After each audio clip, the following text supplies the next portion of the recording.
Hey everyone. So this video is what really happened, possibly, maybe, sort of, could be, during the mass extinctions and the Great Flood. What really occurred based on what history says and based on what I'm sort of trying to work out. Firstly, I'll give you the standard version of what happened. That is the Ice Age, which I don't truly that much believe in. I'm seeing lots of indications. They say, what's pebbles doing on top of a mountain when pebble is broken up by wave action from rock? Well, there might have been a sea there, or the glaciers might have brought it there. Okay, well, a great flood. A great flood is certainly another viable explanation, and I feel like the flood explanation has been ditched too easily. So, this book from the 60s, very interesting about pebbles on the beach and all the wash, the fetch, the backwash, all this sort of stuff, how pebbles are formed. Hang on. Okay, let's read. This is convention, then we'll look at history and possibly reality. The major cause of the relative changes in the height of land and sea was the enormous expansion of the polar ice cap about 1 million years ago, and the consequent spreading of huge sheets of ice over large areas of Europe, North America, and much of the intervening seas. I think that might have also just been a polar shift, if that occurred. As we shall have to consider the Ice Age in more detail in the next chapter, when discussing the journeys made by pebbles, a summary of its effects upon land and sea levels will suffice here. A. To produce these thousands of square miles of thick ice, an incalculable amount of water was necessary. Where did it all come from? Obviously, nearly all of it must have been drawn from sea by evaporation. Now, he doesn't consider the idea that, as it is in the Bible and other sources, that it comes from underground.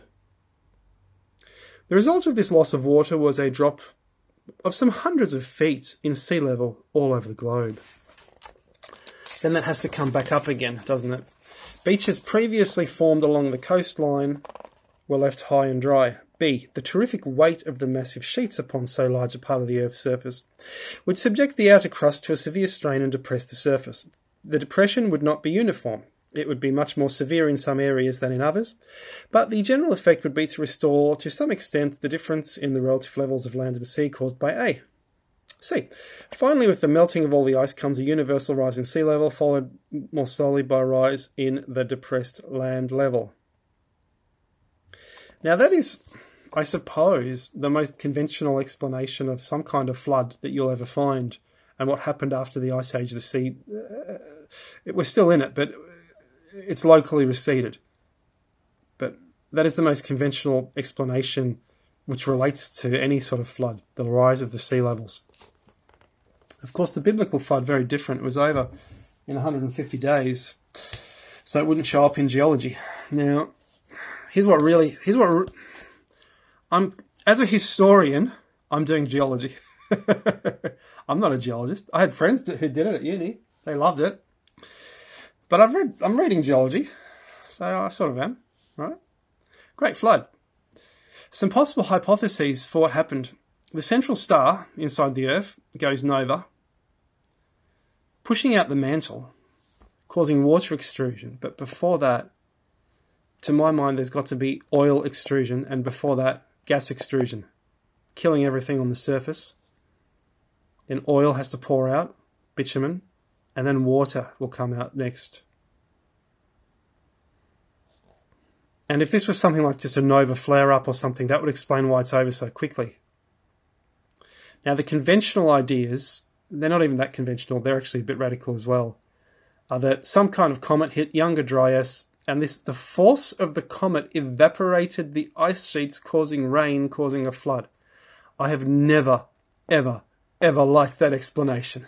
It just doesn't make physical sense to me in my head. I just can't. That or shrinking crust is something I've suggested. Expanding Earth is being talked about quite a lot, so why not shrinking? Why not have a shrinking mechanism to go with it? This would cause a compression of the mantle, causing an upheaval of mountains, a compression of the crust as well, causing the upheaval of mountains. Those mountains can still test to hundreds of millions of years old if you want them to using radiometric dating. They're just in a different position. There'd be a release of poison gas. As mantle gases, oils and water rise to the surface, the pressure drops. Gas from dissolved in them floods over the surface of the Earth, causing a mass extinction. So I don't need to look to outer space for a comet or anything.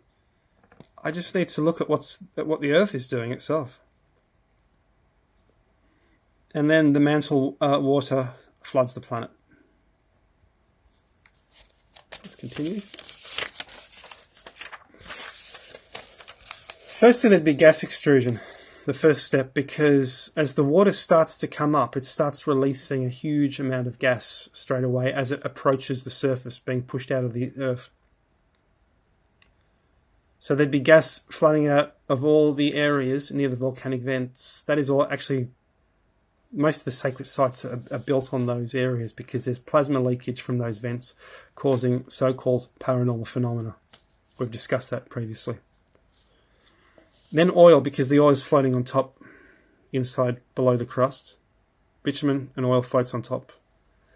Not sure about the bituminous resins, if that's on top of the water or not, but the crude oil certainly is much lighter than water. And they say the water is probably dissolved OH ions in minerals, possibly. And they said there's 2 or 3 times more water in there than up here on the crust. So that's where it came from. It came from the Earth. That's where the huge amount of water is. You can look at evaporation from the oceans, but that's not going to flood the Earth. The only thing that's going to flood the Earth is water falling from space, which is another possible explanation. Could be a massive watery comets, maybe. They'd have to be massive, or just the water that's already there in the Earth. So that's where it makes logical sense to me. And it was over so quickly that you wouldn't see it in geology. But I believe this whole mechanism can be used for explaining how coal may have formed, or even possibly oil, how oil may have formed in certain areas. Because the conventional ideas don't work, and we'll get to that.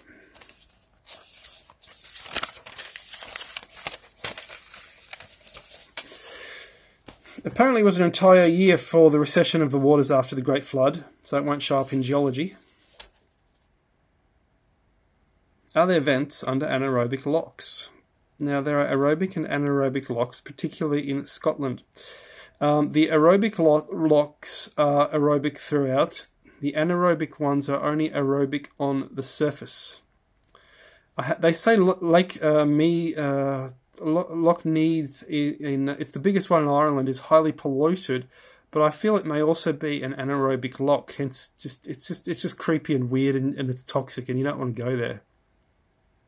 Loch Ness is anaerobic. It's a bit dangerous. What if there is a temperature inversion, they call it, inside the lake, and all the gas bubbles to the surface? You're going to suffocate. Are there HS vents underneath them? Coal formation. So this is all our theory, all this stuff on paper here, and then we'll look at what they say. Okay. So I've suggested coal formation. I believe it's partly biological, partly oil, partly black coal is bituminous, so it seems to be mixed with oil somehow. And oil has a strong possible abiotic origin, but they don't talk so much about this with coal. The water, either receding, coming in or out, fills subterranean chambers and now becomes trapped due to the compression of the Earth, sealed up. Now you have a sealed system with biological and other matter mixed with oil, and now you have a mechanism for the creation of coal inside this sealed system over millions of years. Possibly. Whereas if this isn't happening, I do wonder, how does a peat layer suddenly get covered with sandstone and limestone? It doesn't make too much sense to me. In a mine, you'll have a layer of coal, a bit of limestone, more coal, more limestone, more coal, some sandstone, more coal, another rock, more coal. And they explain this as saying it's one lake on top of the other over millions of years, generating peat, and it's all been compressed together. But are there other components going on, as we're suggesting here? Oh, right. And there's holes in the theory. Here's a newish one. Making coal in the laboratory, simulating natural. This bloke's made some coal. Just a little observation based on the estimated compression rates of coal. A 30-metre thick coal seam found in North America would have started out as a 300 to 900 metre thick bed of vegetation. Wow. Nothing like that forms today, or is forming today. The fungus, the oxygen, is destroying it before it can. So you have very quickly growing vegetation, which is equally, even more quickly covered up, turned into peat. Possibly. So, is coal abiotic? Is it AI? No, coal is not abiotic, it is biotic. And we've explained sort of how it forms. It forms from peat, and then they say... So peat, what is peat? Peat is not plants. Peat is a brown mush made from plants. A fermented, mushy, sulphurous-smelling, disgusting creation of nature. When you walk around in Ireland, you smell the peat fires all the time. It has a sulphury, like anaerobic smell to it. It's like fire and brimstone. It is, it's bad. So when I returned to Australia, I was walking around. I think it was winter when I returned because I was there in summer, and someone's got a chimney going and it's beautiful gumwood, and it's just the beautiful natural terpenes of the pine, of the gum tree, the eucalyptus. Wow. And I just thought, wow, I really miss this. I didn't know I'd miss smoke, but our smoke smells so good because of that compared to that peat rubbish. Anyway, like a fermentation, etc., etc. Right, let's continue. So, a conventional idea is, well, hang on a sec. And you'll still see AI saying this. There wasn't any fungi to decompose the wood, so therefore you could have these huge 100-metre layers of wood just lying around or in a swamp, and this would facilitate coal production. And then after hundreds of millions of years, the fungi evolved to be able to destroy the wood very quickly. Okay, well. Just because one scientist says something doesn't mean another scientist agrees. So therefore science is never really saying anything. It is just a collection of people saying one thing, another collection of people, like this one, saying something else. And, they're rather sure about it. And you don't need to have people having consensuses or agreeing with things, because scientists are not reading all of the papers of other scientists. They're only really reading a couple. Here and there. So there is no consensus. These are, what you call them are ultra fringe views. And that is an absolute fact. So, yeah, I did look up on AI, give me an abiotic coal formation scenario. And it actually does say there are people suggesting this. There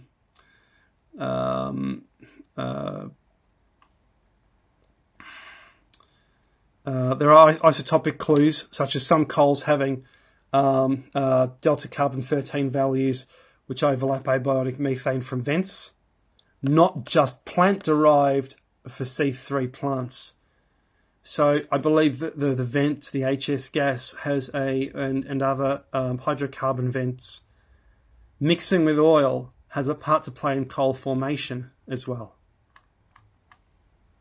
So what are we seeing? We're seeing we don't quite know how coal forms because it happened a long time ago. It doesn't happen anymore. It can't happen anymore. Maybe funguses didn't dissolve wood before, so it could form into coal. Maybe they didn't. And let's continue. Because I think we can use these recurrent global floods to explain coal formation, as I've just explained earlier. You can suddenly cover everything with water. So that article just before, which was saying it wasn't funguses, that article was saying it was water. It was a very wet environment in the Carboniferous, and this preserved everything. So I asked, okay, well, if coal really does form that way, how many meters of organic matter are in lakes today? Because it talks about many meters, and it says, well, actually only 0 to 5 meters of organic rich mud, not pure plant debris. Nowhere near the 10 to 100 needed for thick coal seams. So imagine 10 to 100 meters of plant material, and then it's compressed, say, 5 times. So that might be, or 10 times, that might be compressed into a 1 meter thick seam, or a 10 meter thick seam. But actually you have 300 meter thick seams from what I possibly have been reading, if that is true. So either the Earth was very different, or there's another thing that the Earth does, and this is what I'm suggesting, that they don't know about. And what's at lake bottoms today? It's actually, they call it dark ooze. And when you get to complex mixtures in chemistry, you find that they don't know what's in them. They give them names like humic matter. 60% of our soils are humic matter, and they don't know what they are. It's just all complex stuff, you know. Organic matter, okay. In these various lakes. That's a big one there in Alaska. I think it's Alaska. Okay. So why so little compared to coal swamps? Modern lakes have more oxygen. Trees rot fast because they reckon there was no fungi before to rot the trees. So the trees came before the fungi. I'm not so sure about that. I'm really not so sure about that. Oh boy. So currently, organic sediment depth is not nearly enough to generate coal with the conventional planet. So they say the planet had to be different in the past. So it's still not enough. So it's actually, AI tells you different things based on the question you ask. If you ask a more specific question, it'll give you a reversal. Yeah, so look, 10 meter coal seam, 50 to 100 meters. That's not forming today. How did it form? Great upheaval is the answer.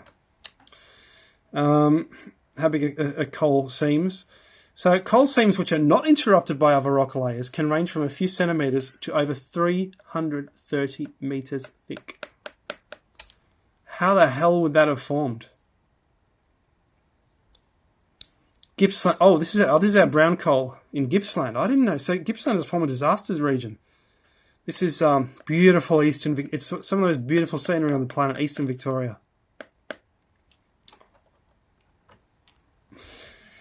Black coal is bituminous coal because it's hydrocarbon. Coal is a hydrocarbon rock, mostly carbon. It's like a carbon form of rock. It's very different to charcoal because charcoal won't give you a sulfur smell when you burn it this will. So you can't cook food with this. You could, I guess you could heat an oven with it, but you wouldn't use it for grilling. You'd have poisonous food full of sulfur, and it wouldn't taste very good. Road construction, waterproof, and bitumen always feels it. To me, it's got an inorganic feel to it. Being hydrocarbon, it's not even organic chemistry. I'm an organic chemist.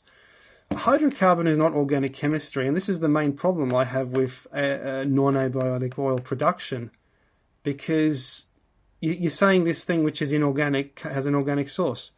That is possible, but in such huge numbers of relative to the original number of pure organic chemistry, you have suddenly just pure inorganic substance. Well, it's possible. So does the mantle contain water? Yes, like I said, several times the amount on the surface oceans. So the mantle is where the water comes from for the Great Flood, and that's what it says in the Bible. It comes out of the subterranean cavities. Trapped in minerals, they reckon. These are ideas. So I said to you, gas must have, if water came out of the ground, gas must have been extruded. So there would be something about gas poisoning the earth, in the flood story, and that is in the Iranian flood story. So let's read it. The poisoning of the earth and the three rings of Tishtria. In the beginning, when the world was young and the battle between light and darkness still raged, the demon Apaosha, the black horse of drought, rose from the depths of Angamanu's abyss. He was no ordinary fiend. His breath was poison. Where he galloped, rivers dried to cracked clay, grass withered to ash, and the earth itself turned thick and deadly. Cattle fell choking in the fields. Children gasped in their sleep. The earth, once green and singing, became a silent tomb. Ahura Mazda, the wise lord, looked down on the heavens and saw the ruin. He summoned Tishtra, the brilliant star Sirius, the lord of rain, who shines as the brightest jewel in the sky. Tishtra took the form of a white stallion, radiant and strong, with a mane like lightning and eyes like the dawn. For 10 days and nights, sounds like a comet actually, Tishtra and Apophis fought across the sky. The black horse bit and kicked, exhaling clouds of venom that blighted the clouds and turned rain to dust before it fell. Tishtra grew weak, his light dimmed. The people below cried out in despair. Now bear in mind that every catastrophe can add to a creation story, like a snowball rolling downhill. So we can have different scenarios in the same story. And so it just continues. The poison's in the soil, so they make it rain 3 times to get rid of the poison. So the first one was a torrent from the lake above the sky, apparently. Or I believe it could be... It says it's from the Sea of Vorushkaka, the cosmic ocean above the sky. So that's the firmament, basically. But I believe a different author of the same text would have literally said, okay, it's coming from the sea. The water is coming from the sea. Because that's what it says, it's coming from the sea. And where is the most likely sea? Something that doesn't exist above the atmosphere or the actual sea. So that's the first flood. And then the second flood, it's just, this one's not from the sea, but the clouds. Okay, right? And the next one, and it pushed the poison back into Earth's hidden veins. And the next one was soft rain of fertility. Okay, swampy environment, time, heat and pressure, increasing heat and pressure. That's how it supposedly forms. But and what's happening is there's rocks in between, trapping it, and then you make these very thick seams. To my mind, that's not a chemical mechanism. It has to happen in a catastrophe. Because if you don't catastrophize it, if you don't use those reagents quickly to form something new, the reagents go away. They get destroyed, and that is what is happening on the Earth. So catastrophe is required for the chemistry to happen. And that don't show it. I think I'm losing my voice. I've been talking so much. I made 4 videos, or 5 yesterday, 2 this morning. Oh. Yeah. Alright, so is oil coming out of the ground or the earth in any ancient flood or disaster stories? The oil has to be floating on top of the water under the crust. It's not going to be under the water, so oil comes out first. Yep. All human beings have turned to clay. Hang on, here we go. Build the boat with bitumen. The bitumen was oozing from the ground like a spring. Make yourself an ark of gopher wood and cover it inside and out with bitumen. So there's a damn lot of bitumen flowing out of the earth. I think this is proving my theory. They used brick instead of stone and bitumen for mortar. So just before the destruction of Babel, there's all this bitumen suddenly available.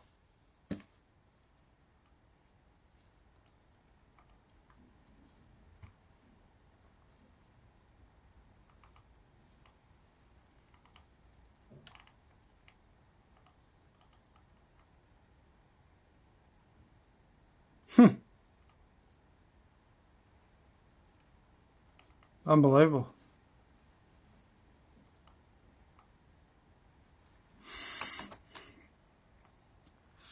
It's not going to show up in geology. 150 days. That's why they don't believe in it. It doesn't show up in geology, therefore it's not scientific. How the hell is it going to show up? It'll show up like a rainstorm shows up. That's not going to show up. It'll show up as a mass extinction. That's how it'll show up. We're looking at 30,000 BC, the megafauna extinction, I believe, for the flood. Aerobic and anaerobic locks. Anaerobic locks might have a lot to do with peat formation, obviously, but coal formation as well. And you seal up that lock. Boom, you seal it up. You seal up the top by crushing the earth together above it. Boom. You can start to create coal. Boom. And then it depresses over time. Another lake forms. It seals up, it expands, and then it seals up again, creating more rock. You need shrinking earth, my shrinking earth theory, to explain how it keeps getting sealed up and fossils form. I think I've proven it. I've absolutely proven it. I'm very happy with that video. So, to summarise, shrinking earth explains Great Flood, gassing of planet, coal formation, catastrophe. Done.